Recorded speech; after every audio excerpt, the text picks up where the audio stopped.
Namaku Nadira, usia 32 tahun. Sejak dulu orang-orang bilang aku wanita yang beruntung. Aku menikah dengan lelaki tampan, cerdas, dan dari luar tampak bertanggung jawab, Raka. Kami menikah 7 tahun lalu, dengan pesta sederhana tapi penuh kebahagiaan. Saat itu aku benar-benar percaya, dia adalah takdir terbaik yang Tuhan kirimkan untukku. Seiring waktu, hidup kami semakin mapan. Aku memiliki usaha butik yang cukup besar, berkembang dari sekadar toko kecil di pusat kota menjadi jaringan butik dengan 3 cabang. Raka sendiri awalnya bekerja di perusahaan swasta, namun setelah pernikahan kami, aku mengajaknya bergabung di bisnis agar lebih mudah mengatur waktu keluarga. Sayang, kamu pegang bagian keuangan saja, ya, kataku suatu kali saat kami baru meresmikan cabang kedua butik. Raka sempat menolak dengan alasan tidak punya latar belakang akuntansi. Tapi aku meyakinkannya.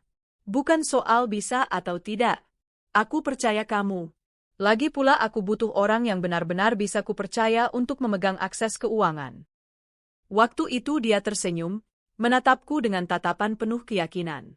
Aku janji, aku tidak akan pernah mengecewakanmu.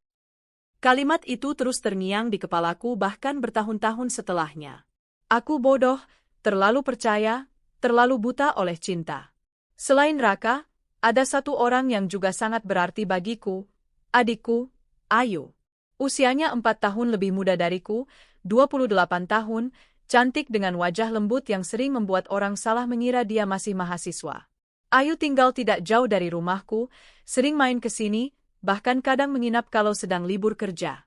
Aku selalu merasa punya kewajiban menjaga Ayu, apalagi sejak orang tua kami meninggal 3 tahun lalu. Aku menjadi pengganti ibu sekaligus kakak baginya.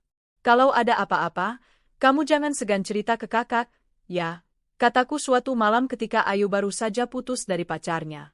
Dia menangis di pangkuanku, dan aku mengusap rambutnya. Kamu nggak pernah sendirian. Ada aku, ada Raka juga. Kamu bisa anggap dia seperti kakak laki-laki sendiri. Saat itu aku merasa bahagia karena hidupku lengkap, punya suami yang baik, punya adik yang dekat. Aku tidak pernah menyangka, 2 orang yang paling kupercaya justru kelak akan menjadi pengkhianat terbesarku. Hari-hariku terasa normal. Pagi hari aku biasa bangun lebih dulu, menyiapkan sarapan. Raka sering bercanda sambil menyesap kopi buatan tanganku. Kopi buatan istri sendiri rasanya selalu lebih nikmat daripada kopi paling mahal di kafe, katanya suatu pagi. Aku tertawa, merasa itu hanya rayuan manis tapi tetap membuat hatiku hangat. Kadang Ayu datang membawa makanan kecil. Kat, aku bawain kue favorit kamu, nih, ujarnya sambil meletakkan kotak di meja makan. Raka biasanya menyambut dengan ramah, bahkan kadang terlalu ramah. Wah, Ayu memang adik ipar terbaik. Kakak jadi tambah gemuk kalau kamu sering bawain makanan begini. Aku hanya tertawa. Saat itu, aku sama sekali tidak merasa ada yang salah dengan keakraban mereka. Aku pikir itu hanya hubungan kakak ipar yang baik. Bisnis juga berjalan lancar. Raka sering menemaniku meeting dengan supplier. Aku bangga saat dia bisa berbicara tegas soal keuangan. Aku merasa pilihanku benar telah mempercayakan bagian itu padanya. Untung ada kamu, Ka, kataku setelah sebuah pertemuan besar dengan mitra bisnis. Dia tersenyum sambil merangkul bahuku. Semua karena kamu juga, Dir. Kamu itu bos besar, aku cuma pelengkap. Aku merasa terharu. Suami yang rendah hati, setia, dan mendukung, begitu pikirku. Namun sesungguhnya, tanpa aku tahu, di balik layar, perlahan-lahan dia mulai menggunakan kepercayaan itu untuk sesuatu yang kelak membuatku menyesal. Malam-malam kami juga sering diisi dengan percakapan hangat. Kalau nanti punya anak, kamu maunya berapa, Ka? Tanyaku suatu kali. Dia tersenyum samar. 2 cukup, biar seimbang. Tapi kita nikmati dulu waktu berdua, ya. Saat itu aku menurut saja. Meski sebenarnya aku ingin segera punya momongan, aku pikir Raka punya rencana matang. Lagi-lagi, aku percaya. Adikku pun sering bercanda. Kapan aku bisa gendong keponakan? Kak? Jangan lama-lama, nanti aku keburu tua. Kami bertiga tertawa. Dari luar, tampak seperti keluarga kecil yang harmonis. Waktu berjalan. Tahun demi tahun berlalu. Keuangan semakin stabil, bisnis semakin besar, rumah kami pun di Rakavasi menjadi lebih mewah. Aku merasa dunia berpihak padaku. Setiap kali teman atau kerabat berkunjung, mereka selalu memuji. Wah, Dir, suamimu perhatian banget ya. Cocok sekali kalian berdua. Adikmu juga cantik, kayaknya betah main di sini. Aku hanya tersenyum.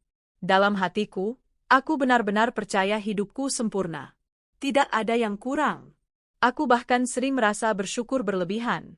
Namun, di balik semua itu, sesungguhnya ada hal-hal kecil yang mulai janggal. Tapi aku akan ceritakan itu nanti. Untuk sekarang, yang bisa kukatakan adalah, di bagian pertama hidupku ini, aku benar-benar buta. Aku berjalan di jalan yang kupikir penuh bunga, padahal sebenarnya dipenuhi duri tajam. Aku menutup mata pada tanda-tanda kecil, karena terlalu cinta, terlalu percaya, terlalu yakin bahwa orang-orang terdekatku tidak akan pernah melukaimu. Dan dari sanalah, tragedi itu perlahan mulai tumbuh, dari rumah tangga yang tampak sempurna di mata orang lain. Hari-hari setelah era keavasi rumah selesai sebenarnya terasa makin nyaman. Rumah kami luas, dengan halaman depan yang ditanami bunga kesukaan ibuku, mawar merah dan melati putih. Raka sering bilang rumah itu adalah bukti kerja keras kami. Tapi entah kenapa, semakin indah rumah itu, semakin sering aku merasa ada ruang kosong di dalam hatiku. Awalnya aku mengira hanya karena kesibukan. Bisnisku sedang berkembang pesat, dan Raka semakin sibuk mengurus bagian keuangan. Namun seiring waktu, ada hal-hal kecil yang terasa ganjil. Dulu, Raka sering pulang tepat waktu. Sore hari dia sudah ada di rumah, menemaniku makan malam, bahkan kadang ikut menonton drama kesukaanku meski dia sering tertidur di sofa. Tapi belakangan, alasannya mulai sering terdengar. Sayang, aku ada rapat mendadak sama supplier. Maaf, aku pulang agak malam, ada urusan di kantor cabang.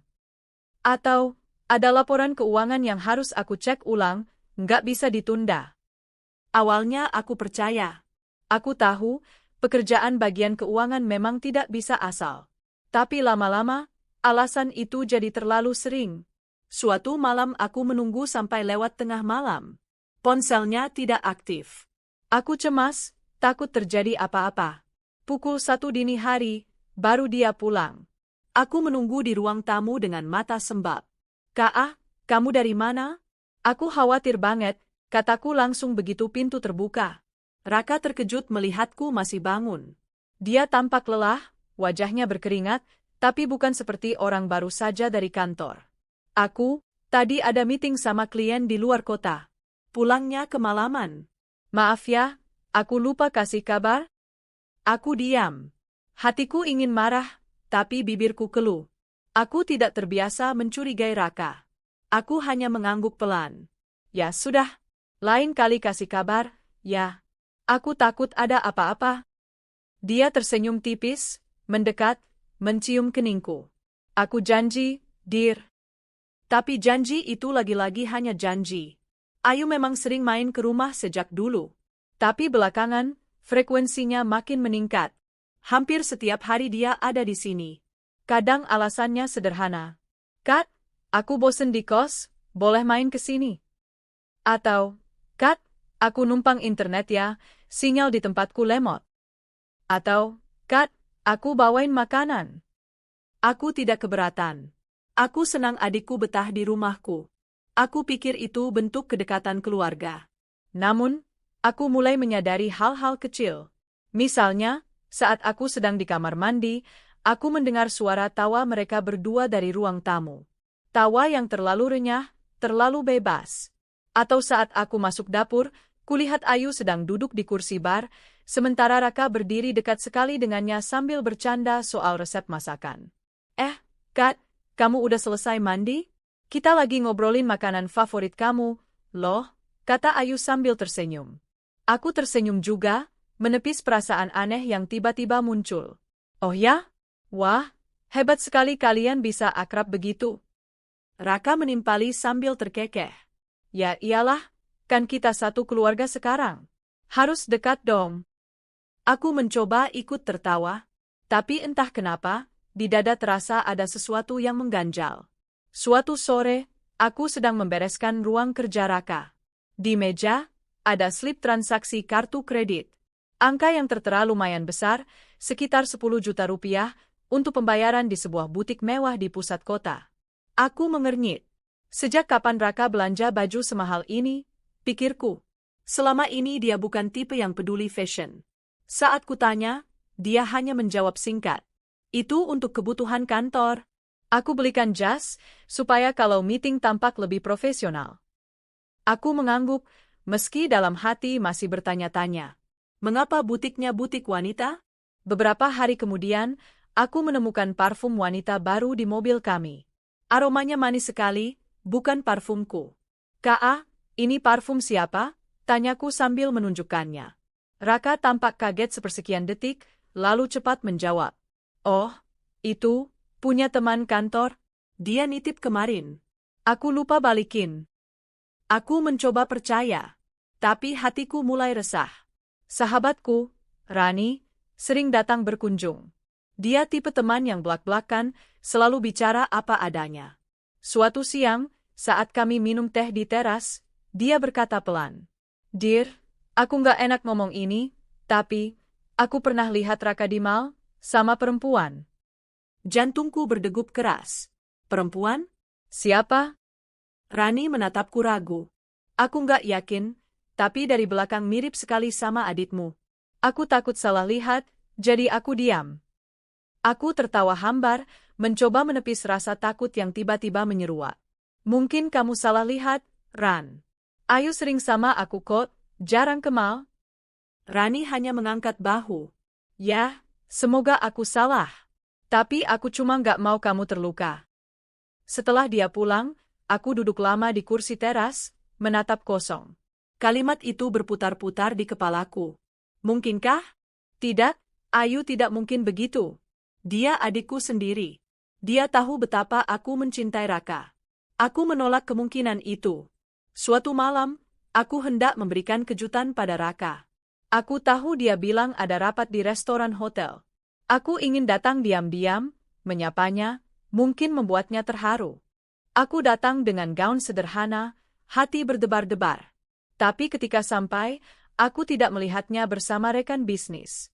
Dari kejauhan, kulihat dia duduk di meja sudut, bersama seorang perempuan yang rambutnya sangat kukenal. Ayu. Mereka tampak serius berbicara. Lalu tertawa. Lalu Raka menyentuh tangannya. Kakiku gemetar. Aku ingin maju, ingin menampar keduanya. Tapi entah kenapa, aku justru berbalik, melangkah cepat keluar restoran. Air mata menetes di pipi. Tidak mungkin, bisikku. Mereka pasti hanya ngobrol biasa. Aku mungkin salah lihat. Aku mencoba menghibur diri, meski hatiku tahu, aku tidak salah lihat. Beberapa hari setelah kejadian itu, aku mulai lebih sering bertanya pada Raka. "Kak, kamu kenapa akhir-akhir ini sering pulang malam? Jangan-jangan kamu sembunyikan sesuatu dari aku?" Raka menghela napas panjang. "Dear, kamu ini kenapa sih? Selalu curiga? Aku sibuk kerja untuk masa depan kita. Kalau aku nggak serius, bisnis kamu nggak akan jalan. Tapi aku lihat kamu sering sama Ayu juga belakangan ini." Dia langsung menatapku tajam. "Ayu, kamu cemburu sama adikmu sendiri." Aku tercekat. Kata-katanya membuatku merasa bersalah. "Bukan begitu. Aku hanya..." "Dear, kamu harus percaya sama aku. Jangan bikin masalah dari hal yang gak ada," potongnya dingin. Aku terdiam. Hatiku semakin hancur. Hari-hari berikutnya, aku mencoba lebih jeli. Aku perhatikan kemana Raka pergi, siapa yang dia hubungi. Aku juga mulai memperhatikan Ayu. Kadang dia datang dengan wajah berseri-seri, terlalu bahagia untuk sekadar mampir. Aku mulai mencatat kebiasaan-kebiasaan kecil. Seperti saat mereka bertukar pandang terlalu lama.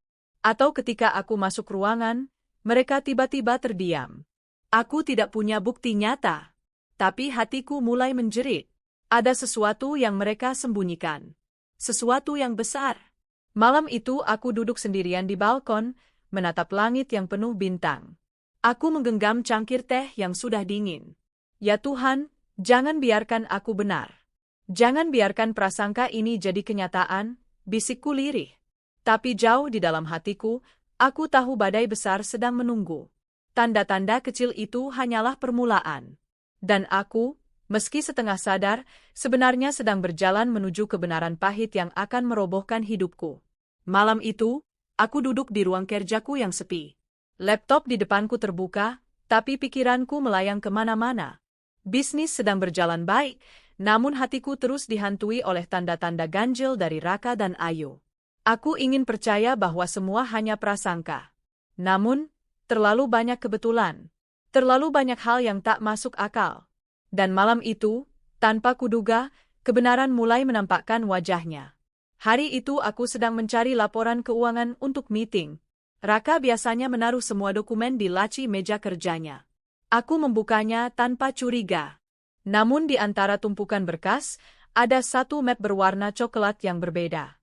Aku membuka, dan jantungku seketika berdentum keras. Di dalamnya ada 2 tiket penerbangan ke Paris. Atas nama Raka Pratama dan Ayu Pratiwi. Tanganku bergetar. Aku membaca berulang-ulang, memastikan mataku tidak salah lihat. Tapi jelas sekali, nama mereka tercetak rapi di sana, dengan jadwal keberangkatan hanya seminggu lagi. Bersama tiket itu, ada printout email dari sebuah agen pernikahan internasional di Paris. Isinya tentang konfirmasi jadwal pernikahan privat di sebuah kapel kecil di pinggiran kota Paris. Aku hampir pingsan. Dadaku sesat. Mereka berniat menikah? Ayu, adikku sendiri. Raka, suamiku, bisikku dengan suara tercekat. Aku menjatuhkan tubuh di kursi, napasku tersengal. Dunia seperti runtuh menimpa kepalaku. Aku duduk berjam-jam, tak mampu bergerak. Air mata mengalir tanpa henti. Semua tanda-tanda kecil yang selama ini kutepis, kini menyatu menjadi kenyataan pahit. Setiap senyum mereka, setiap tawa yang terasa berlebihan, setiap alasan Raka pulang malam, semuanya adalah bagian dari pengkhianatan ini. Aku merasa ditikam dari 2 sisi. Suami yang selama ini kujaga, kuserahkan seluruh kepercayaanku. Dan adik kandung yang seharusnya menjagaku, bukan menikamku dari belakang. Aku menutup wajah dengan kedua tangan. Ya Tuhan, kenapa harus mereka? Kenapa aku dibutakan selama ini? Beberapa hari setelah penemuan itu, aku mencoba bertahan seolah tidak tahu apa-apa. Aku ingin memastikan, bukan hanya berasumsi.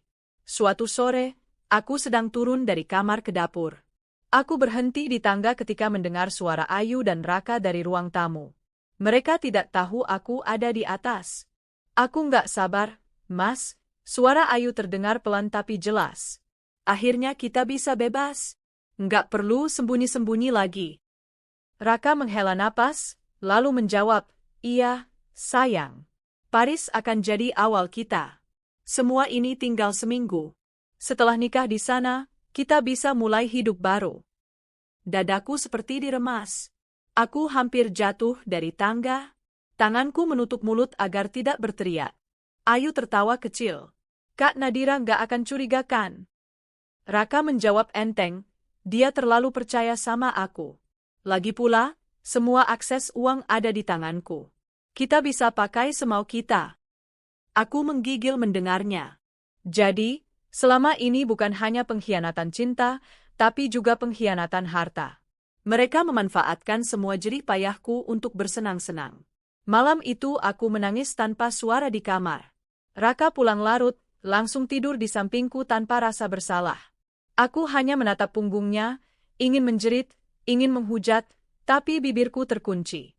Aku menatap cermin di meja rias, melihat wajahku yang pucat, mata sembab. Dirimu terlalu bodoh, Nadira, bisikku pada pantulan sendiri. Kamu kasih semua, kepercayaan, uang, hidupmu, dan mereka balas dengan menikamu. Air mataku jatuh lagi. Namun, di sela tangis, mulai muncul sesuatu yang berbeda. Bukan hanya kesedihan, tapi juga kemarahan. Hari-hari berikutnya, aku bimbang. Haruskah aku langsung menghadapi mereka, membuka semua bukti di depan wajah mereka? Atau, menunggu waktu yang tepat? Jika aku meledak sekarang, mungkin mereka akan membatalkan rencana. Mereka akan lebih hati-hati. Tapi jika aku diam, aku bisa merencanakan balas dendam yang lebih manis. Aku teringat kata Raka sore itu, semua akses uang ada di tanganku. Kita bisa pakai semau kita. Aku tersenyum pahit. Kamu lupa, Kak? Semua itu milikku. Dan aku bisa ambil kembali kapan saja. Seiring hari keberangkatan semakin dekat, aku memperhatikan setiap gerak-gerik mereka. Ayu sering terlihat sibuk belanja diam-diam, membawa pulang koper baru. Raka semakin sering keluar malam, katanya untuk meeting. Aku berpura-pura tidak tahu. Bahkan ketika Raka dengan wajah santai berkata, "Sayang, minggu depan aku ada perjalanan bisnis sebentar. Jangan khawatir, cuma seminggu," aku hanya tersenyum. "Oh ya? Hati-hati ya, Kak," jawabku lembut. Dalam hati, aku menertawakan kebohongannya. Ayu juga sempat berakting. "Kak, aku minggu depan ada urusan kerjaan di luar kota.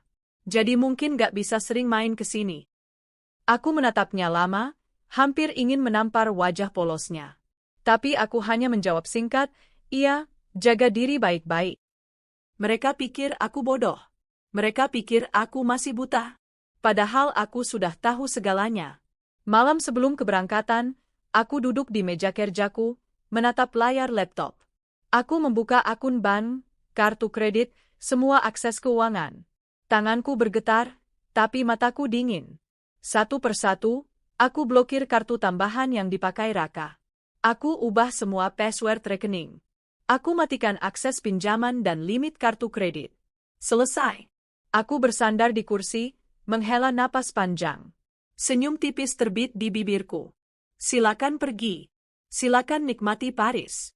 Tapi jangan harap bisa menghabiskan Rp1 pun dari uangku.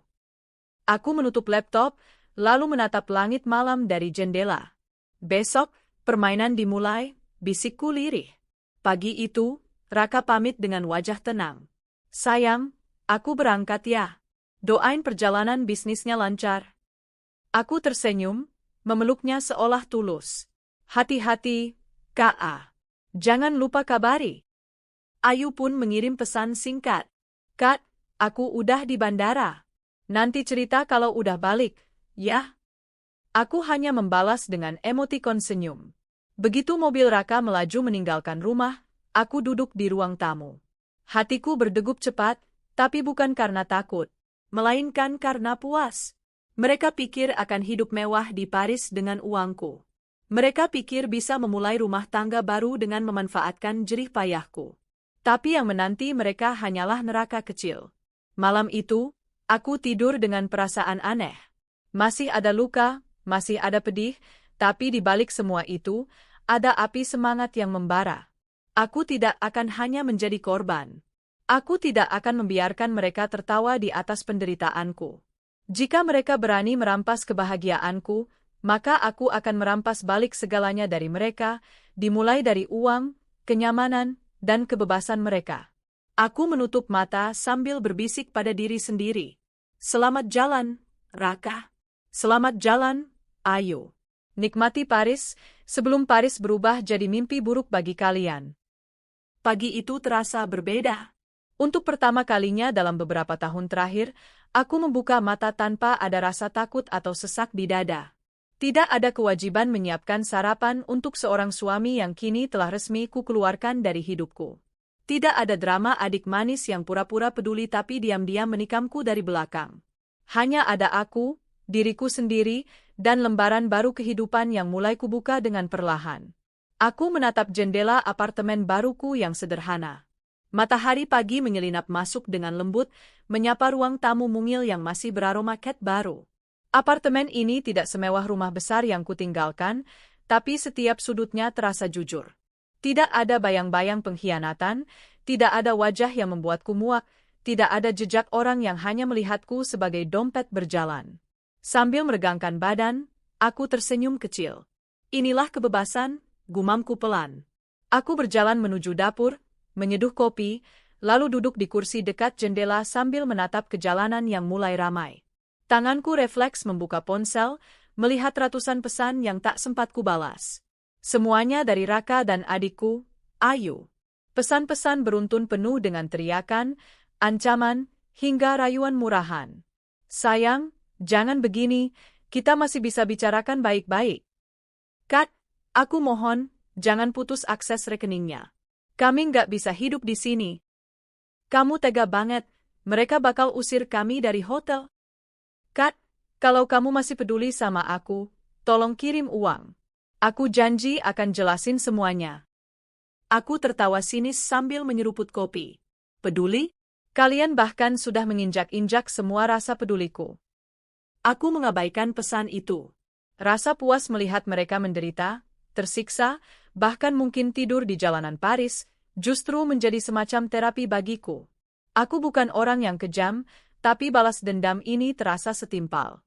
Mereka mengira aku bodoh, bahwa aku tidak akan pernah tahu rencana busuk mereka. Dan sekarang, justru aku yang membalikkan keadaan. Namun, meski aku berusaha kuat, ada momen ketika kenangan buruk itu datang menyergap. Kadang aku bertanya-tanya, bagaimana mungkin Raka, lelaki yang dulu kucintai setengah mati, tega berselingkuh dengan adikku sendiri? Bagaimana Ayu, gadis yang kubesarkan layaknya anak sendiri setelah orang tua kami meninggal, sanggup menikamku demi kehidupan glamor?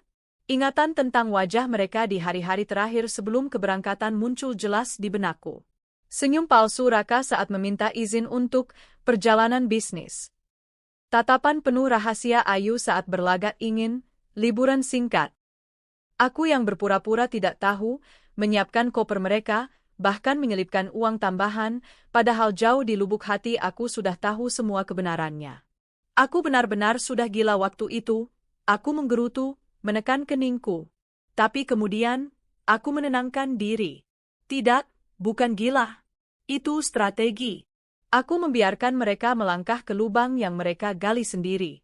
Hari itu, teleponku tiba-tiba berdering. Nomor internasional. Aku menduga siapa lagi kalau bukan mereka. Dengan sengaja aku mengangkatnya.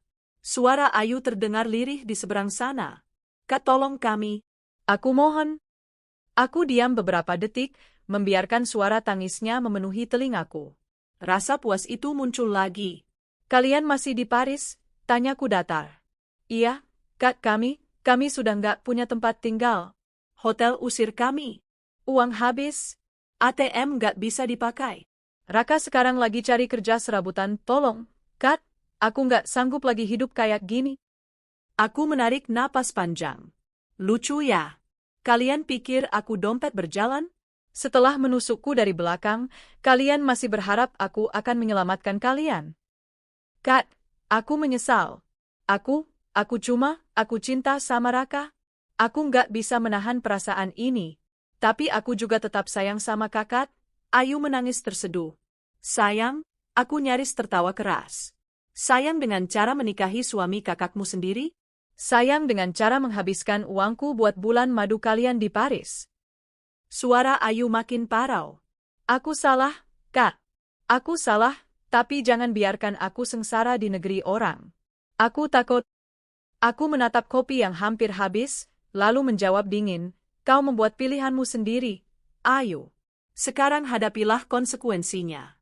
Anggap saja itu bulan madu versi nyata kalian, bulan madu di pinggir jalan. Aku langsung menutup telepon. Tanganku bergetar, tapi hatiku justru terasa ringan. Hari-hariku mulai diisi dengan hal-hal sederhana tapi menenangkan. Aku kembali bekerja dengan fokus penuh, tanpa ada Raka yang selalu meminta bagian dari proyek, tanpa ada Ayu yang pura-pura membantu tapi sebenarnya hanya mengincar akses keuanganku. Aku juga mulai bergaul lagi dengan teman-teman lamaku. Mereka sempat menjauh karena Raka tidak menyukainya, tapi kini aku bebas. Aku ikut arisan, hangout, bahkan mulai ikut kelas memasak dan yoga. Setiap aktivitas itu menjadi semacam obat penenang bagi lukaku. Suatu sore, aku duduk di kafe bersama sahabatku, Rini. Ia menatapku dengan senyum penuh arti. Aku nggak nyangka kamu bisa setegar ini, Enam. Aku tersenyum kecil. Aku juga nggak nyangka. Tapi mungkin karena akhirnya aku sadar, aku nggak pernah benar-benar kehilangan apa-apa. Yang hilang cuma parasit-parasit yang selama ini menempel. Rini terkekeh. Ih, kamu kejam banget. Bukan kejam. Realistis. Aku menatap keluar jendela, lalu melanjutkan, mereka pikir aku nggak bisa hidup tanpa mereka.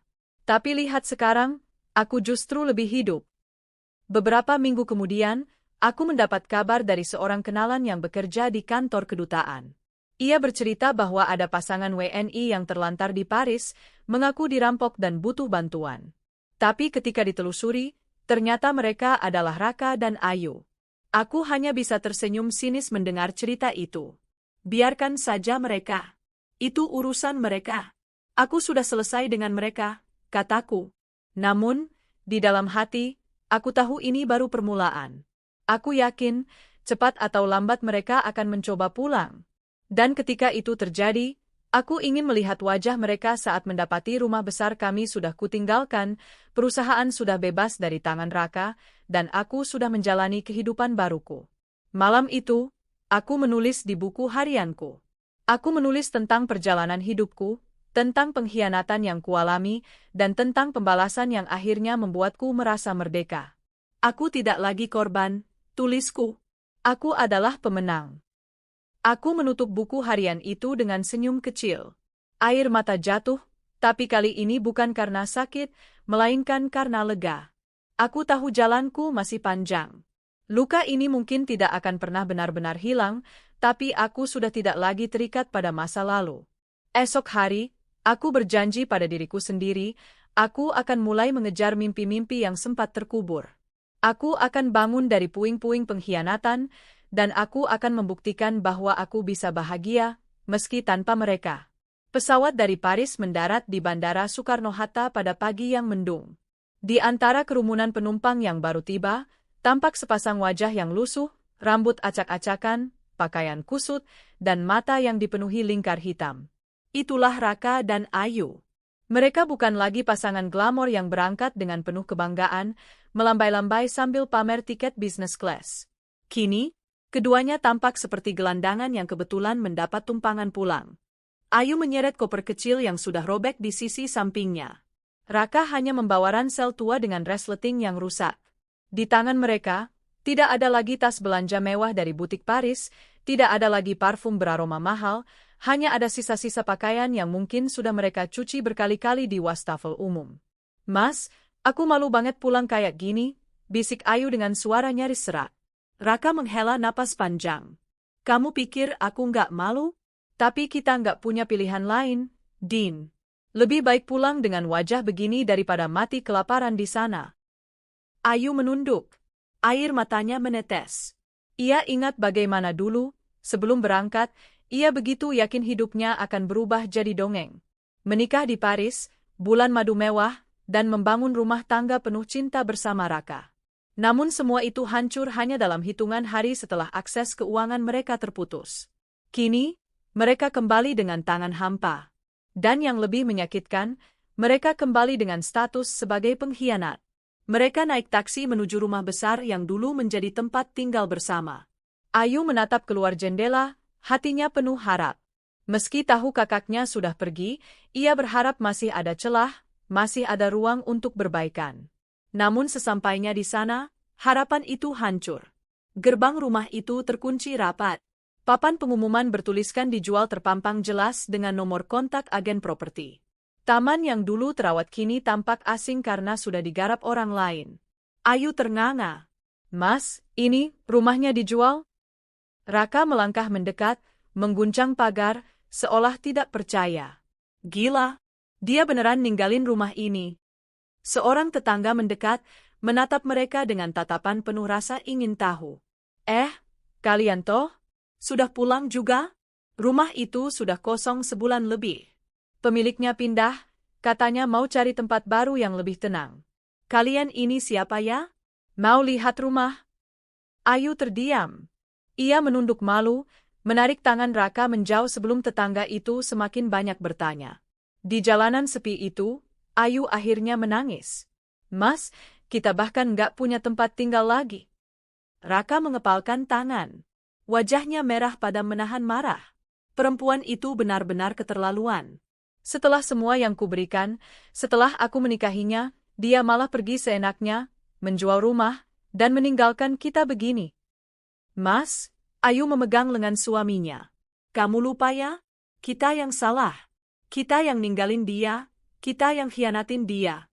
Wajar kalau dia nggak mau kasih kita apa-apa lagi. Raka menoleh tajam. Kamu bela dia sekarang? Aku cuma bilang kenyataan. Ayu bergetar ketakutan. Raka mendengus keras, lalu berjalan cepat meninggalkan gerbang itu. Ayu menyusulnya dengan langkah gontai, merasa dadanya semakin sesak. Hari-hari pertama di Jakarta menjadi neraka bagi mereka. Tanpa rumah, mereka menumpang di kosan teman lama Raka. Sebuah kamar kecil dengan kipas angin berdebu menjadi saksi bisu kehancuran rumah tangga mereka yang baru seumur jagung. Raka mencoba mencari pekerjaan. Namun reputasinya sudah hancur.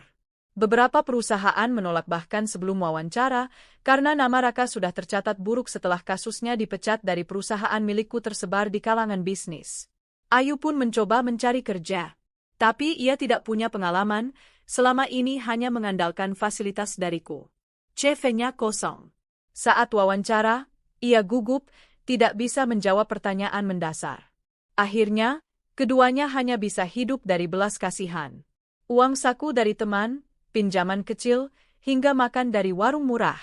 Dari Paris yang megah, kini mereka duduk berdesakan di warteg, menahan malu setiap kali orang menatap mereka dengan tatapan aneh. Suatu sore, aku mendapat kabar dari seorang kenalan bahwa Raka dan Ayu sudah kembali ke Indonesia. Hatiku bergetar sedikit mendengarnya, tapi bukan karena rindu. Lebih tepatnya, karena puas. Aku menutup laptop kerjaku dan menatap keluar jendela apartemen baruku. Jadi, kalian sudah pulang? Bagus. Selamat datang di kenyataan, gumamku. Namun aku tidak bisa memungkiri ada bagian kecil di hatiku yang masih sakit. Bagaimanapun, mereka dulu adalah orang-orang yang paling dekat denganku. Kini mereka hanya bayangan menyedihkan dari diri mereka yang dulu. Aku tahu cepat atau lambat mereka akan mencoba mencariku. Dan aku sudah bersiap. Dan benar saja, pertemuan itu datang lebih cepat dari yang kuduga. Suatu siang, aku baru saja keluar dari kantor ketika seseorang berlari menghampiri. Nafasnya tersengal. Rambut acak-acakan, wajah pucat. Ayu. Kat, panggilnya, nyaris berteriak. Aku berhenti. Orang-orang di sekitarku menoleh penasaran. Aku menegakkan badan, menatapnya dengan dingin. Oh. Ayu langsung berlutut di depanku. Air matanya jatuh deras. Kak, aku mohon, tolong kami. Kami nggak punya tempat tinggal, nggak punya pekerjaan, nggak punya apa-apa. Aku salah, Kak. Aku menyesal. Tolong beri aku kesempatan. Orang-orang mulai berbisik-bisik melihat adegan itu. Aku menahan diri agar tidak terlarut dalam emosiku. Aku meraih lengannya, menariknya berdiri agar tidak jadi tontonan. Jangan bikin drama di jalanan. Kalau mau bicara, kita bicara sebentar di tempat lain. Kami masuk ke sebuah kafe terdekat. Ayu masih terisak, sementara aku duduk dengan tenang, menatapnya tanpa ekspresi. Apa yang kau mau? Tanyaku akhirnya. Kami cuma butuh bantuan, Kat. Tolong meski sedikit saja. Aku janji akan kerja keras, aku janji nggak akan ganggu kakak lagi. Raka juga, dia butuh kerja.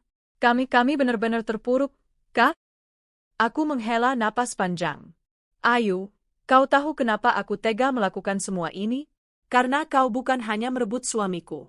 Kau mengkhianati kepercayaan yang kuberikan. Kau menusukku dari belakang. Dan sekarang kau mau aku membuka pintu lagi untukmu. Ayu menangis makin keras. Aku tahu aku salah. Tapi aku nggak tahu harus kemana lagi. Tolong, Kak. Aku menatapnya lama. Ada rasa iba yang sempat muncul, tapi segera kunyahkan. Tidak, Ayu. Kau memilih jalanmu sendiri. Sekarang hadapi akibatnya. Aku sudah selesai denganmu dan dengan Raka. Aku tidak akan pernah kembali. Aku berdiri, meraih tas, lalu berjalan keluar tanpa menoleh lagi.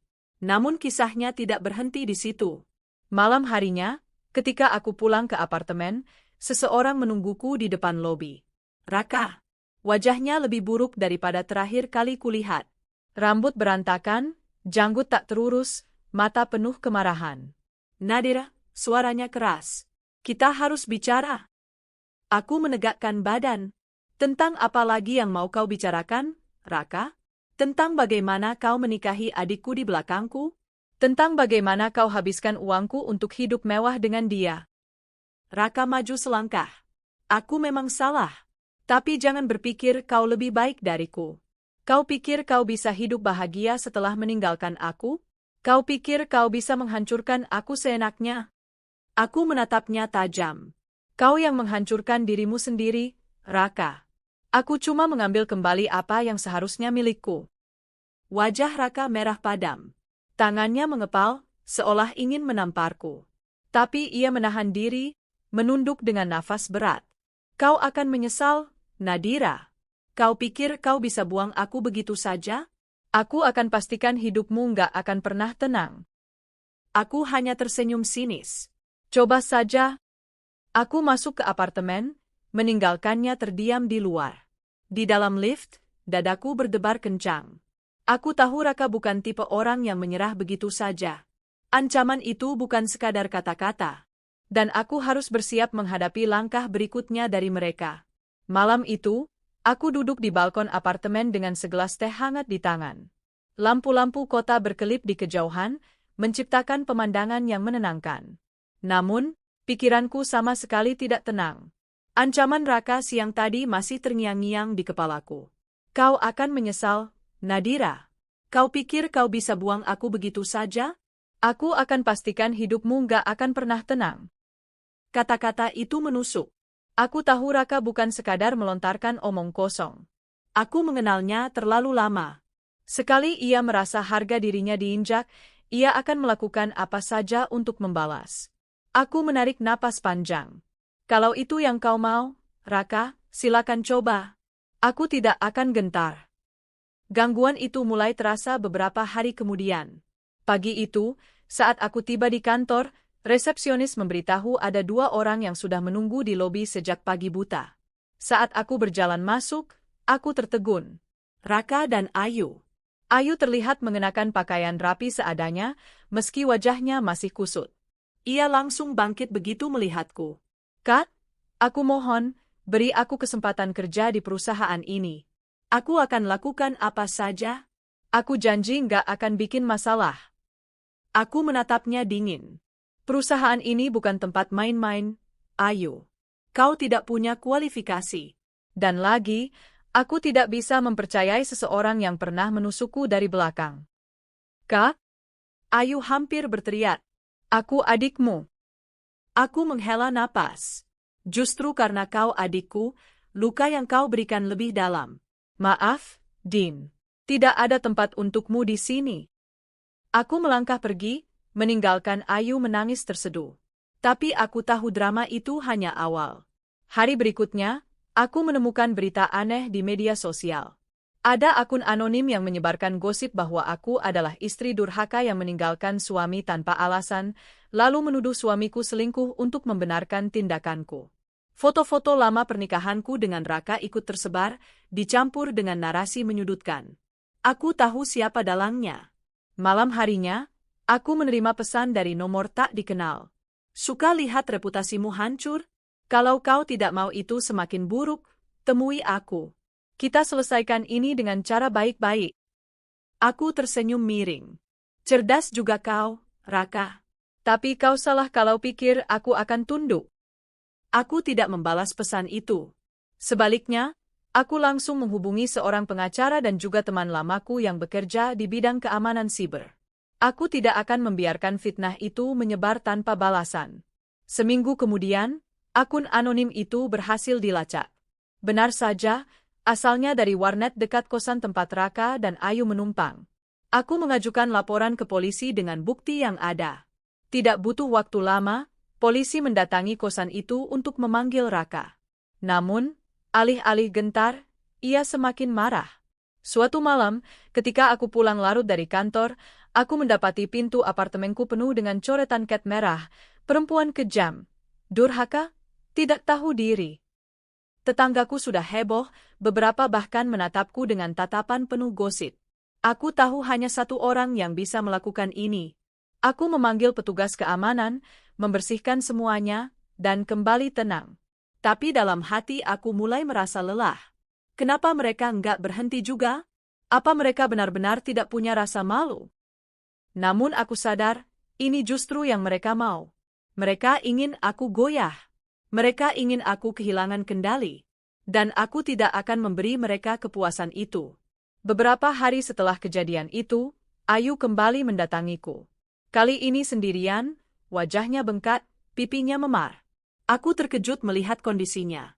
Apa yang terjadi padamu? Ayu menunduk, air mata jatuh. Raka, dia memukulku. Dia frustrasi, Kak, karena semuanya hancur. Dia salahkan aku atas semua ini. Aku nggak kuat lagi hidup kayak gini. Aku menahan emosi. Sebagian diriku ingin memeluknya, ingin membawanya keluar dari neraka yang ia ciptakan sendiri. Tapi bagian lain berteriak, jangan mudah terjebak lagi. Aku sudah bilang, Din, pilihanmu punya konsekuensi. Kau memilih menikah dengannya, sekarang tanggung jawabmu ada di sana. Tapi Kak, aku adikmu. Apa kakak tega biarin aku terus disiksa? Ayu menangis lebih keras. Aku memejamkan mata. Hati kecilku berperang. Aku masih punya kasih sayang untuknya, tapi aku juga tidak bisa menghapus pengkhianatan yang ia lakukan. Aku akan lakukan satu hal untukmu, kataku akhirnya. Aku bisa bantu carikan tempat penampungan sementara atau konseling untuk korban KDRT. Tapi aku tidak akan membiarkanmu kembali merusak hidupku. Ayu menatapku, kecewa tapi juga pasrah. Aku mengerti, Kak. Ia pergi dengan langkah gontai, meninggalkan jejak tangis di benakku. Ternyata Ayu benar. Raka memang semakin kehilangan kendali. Ia muncul di kantor, berteriak-teriak menyebutku istri durhaka di depan karyawan. Satpam terpaksa menyeretnya keluar.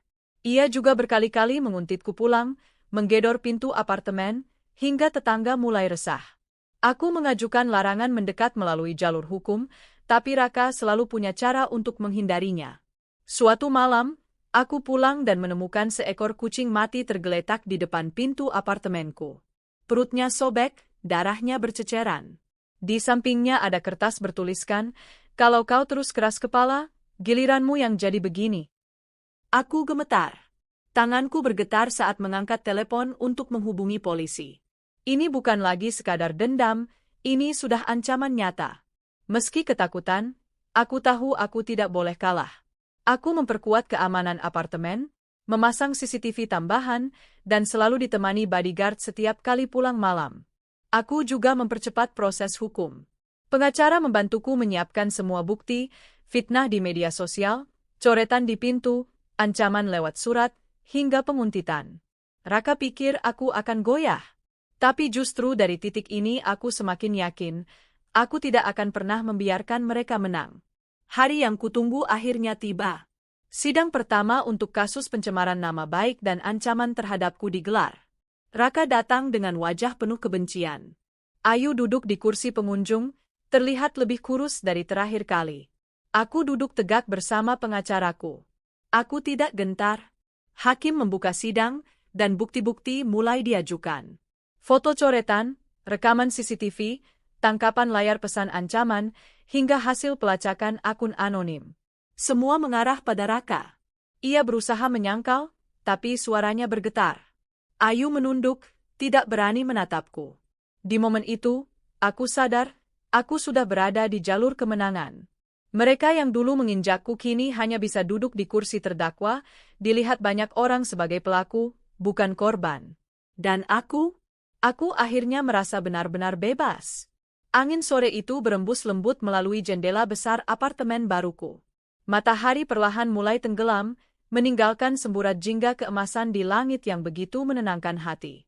Aku menatap keluar, merasakan kebebasan yang kini benar-benar nyata.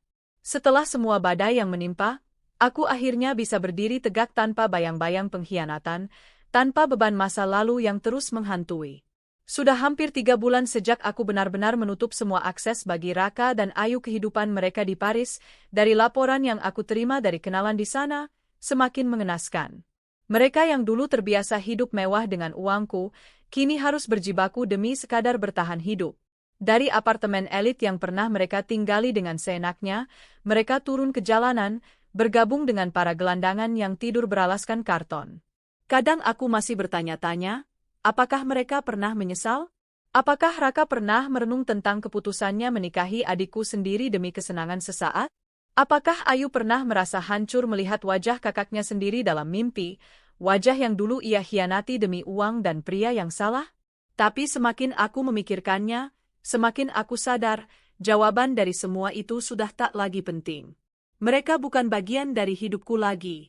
Dan untuk pertama kalinya setelah sekian lama, aku bisa bernapas lega. Hari-hariku kini jauh berbeda. Setelah memecat Raka dari perusahaanku dan memutus segala hubungan, aku fokus penuh pada diriku sendiri. Aku kembali menekuni hobi yang selama ini terkubur. Pagi-pagi aku biasa mengunjungi kafe kecil di dekat rumah, membawa buku dan menikmati secangkir kopi hangat. Ada kepuasan sederhana yang tak bisa dibandingkan dengan gemerlap pesta atau makan malam mewah yang dulu kerap kujalani bersama Raka. Aku juga mulai rutin ikut kelas yoga, sesuatu yang dulu sering kutunda karena Raka selalu mengajakku menghadiri acara ini itu. Di kelas yoga itulah aku bertemu banyak orang baru, perempuan-perempuan kuat dengan cerita hidupnya masing-masing. Dari mereka aku belajar bahwa luka hati memang menyakitkan, tapi juga bisa menjadi kekuatan. Suatu sore setelah kelas yoga, salah satu temanku berkata, "Kamu tampak jauh lebih bercahaya sekarang. Rasanya aura kamu benar-benar berubah." Aku hanya tersenyum. Mungkin karena beban besar itu sudah hilang. Dan memang benar. Beban itu sudah tak lagi mengekangku. Meski begitu, aku tak bisa memungkiri kalau sesekali bayangan masa lalu masih muncul. Malam-malam tertentu, aku terbangun dengan mimpi buruk, seolah melihat Raka dan Ayu berdiri di hadapanku, menertawakan kebodohanku yang selama ini membiayai gaya hidup mereka. Ada malam di mana aku menangis tanpa alasan, hanya karena mengingat betapa dalamnya pengkhianatan itu. Namun kini, setiap kali aku teringat, aku memilih menulis di buku harian. Aku menuliskan rasa sakit itu, lalu menutup halaman dengan keyakinan bahwa besok adalah hari baru. Di ruang kerjaku yang baru, aku menempelkan sebuah catatan kecil di dinding. Kamu tidak bisa mengendalikan apa yang orang lain lakukan padamu.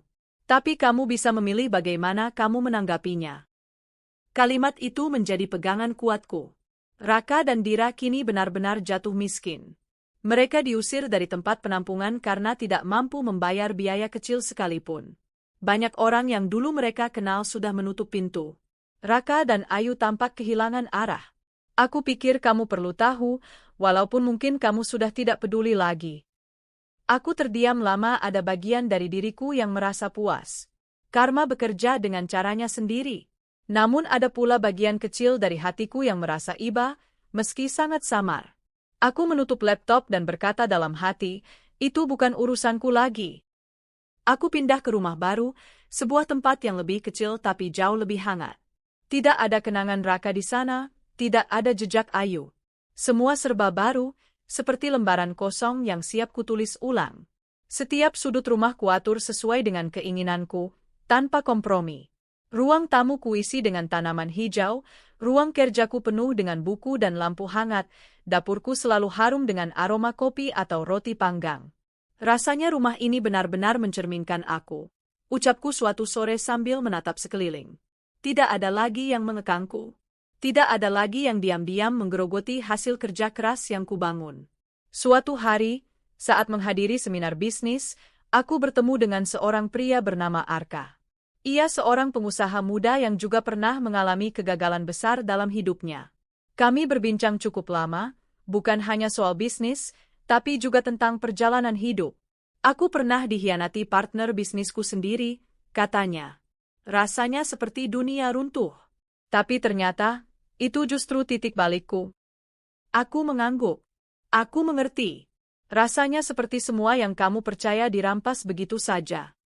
Percakapan itu membuatku merasa tidak sendiri. Ada orang lain yang juga pernah melalui rasa sakit dan berhasil bangkit.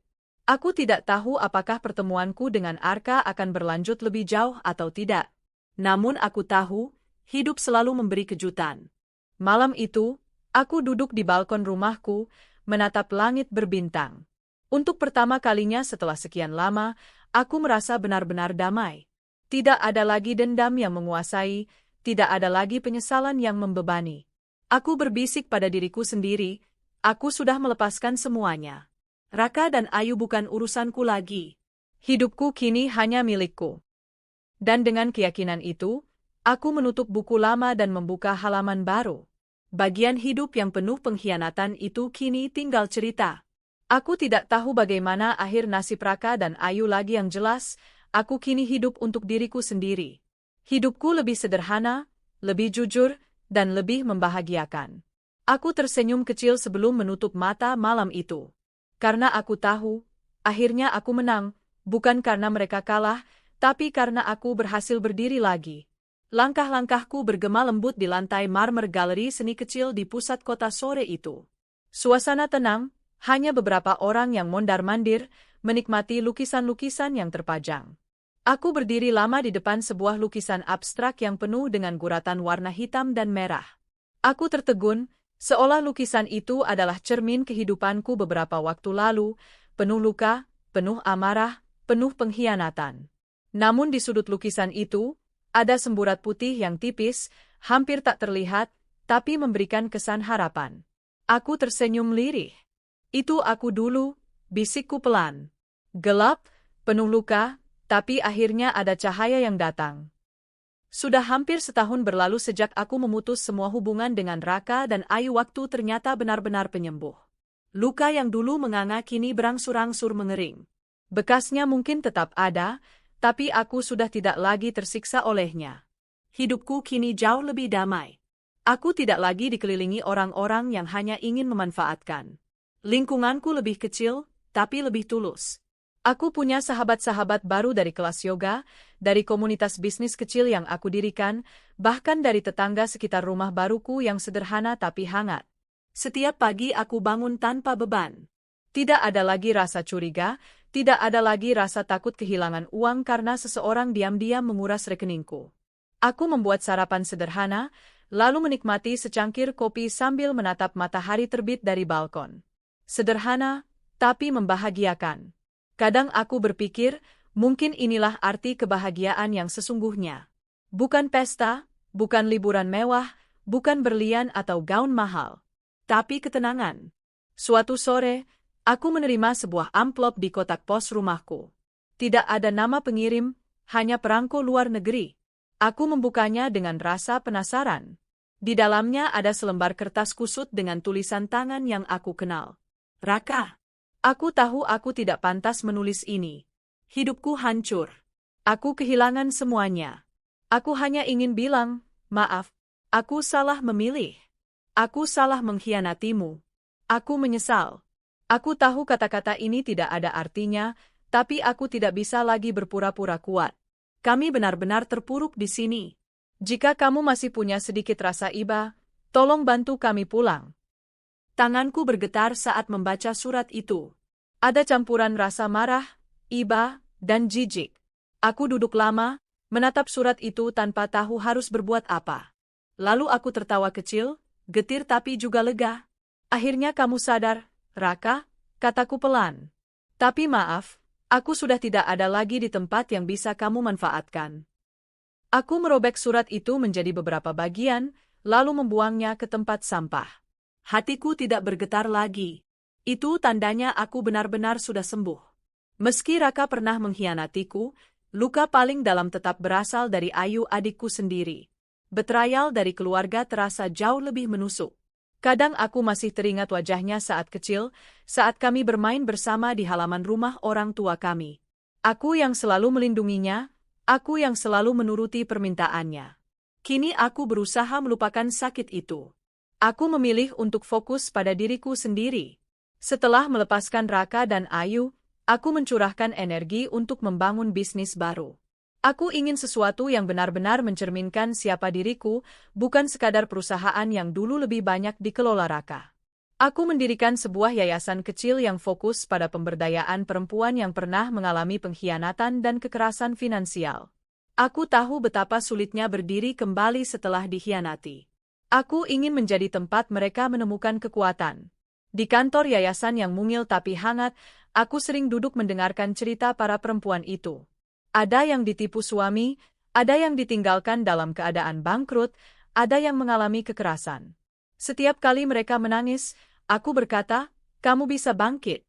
Aku pernah berada di titik paling rendah, tapi aku berhasil berdiri lagi. Dan kamu juga bisa. Melihat mata mereka berbinar kembali, aku merasa hidupku punya makna. Luka yang dulu hampir menghancurkanku kini menjadi bahan bakar untuk membantu orang lain. Arka, pria yang dulu kutemui di seminar bisnis, perlahan menjadi sosok yang cukup dekat denganku. Kami sering berdiskusi soal bisnis, tapi kadang obrolan kami meluas ke kehidupan pribadi.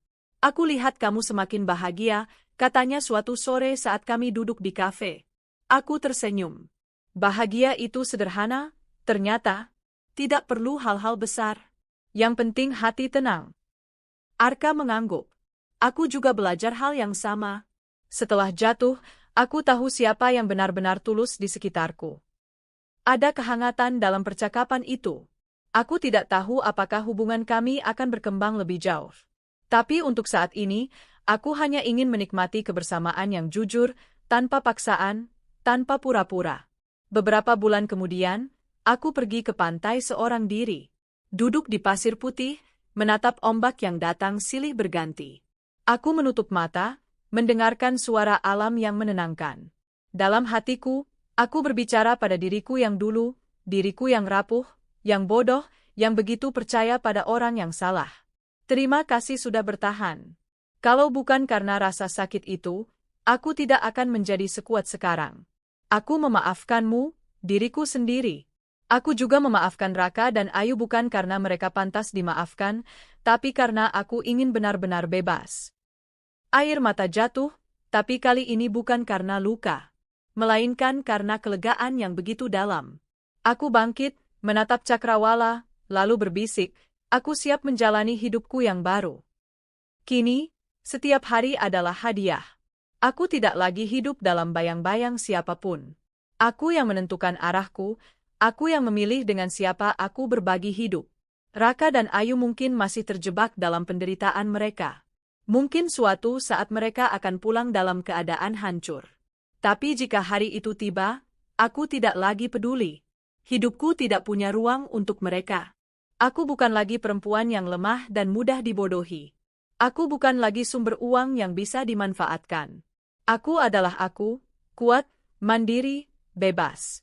Dan itulah kemenangan sejatiku. Malam itu, di rumah baruku, aku menulis di buku harian. Hari ini aku benar-benar merasa merdeka. Luka itu telah menjadi cerita, bukan lagi beban. Aku telah belajar, tumbuh, dan menjadi lebih kuat. Hidupku kini penuh dengan harapan baru. Aku siap menyambut masa depan. Aku menutup buku, meniup lilin kecil di meja, lalu tersenyum sebelum tidur. Karena akhirnya, setelah semua pengkhianatan, setelah semua air mata, setelah semua penderitaan, aku benar-benar menemukan diriku kembali. Dan aku bahagia.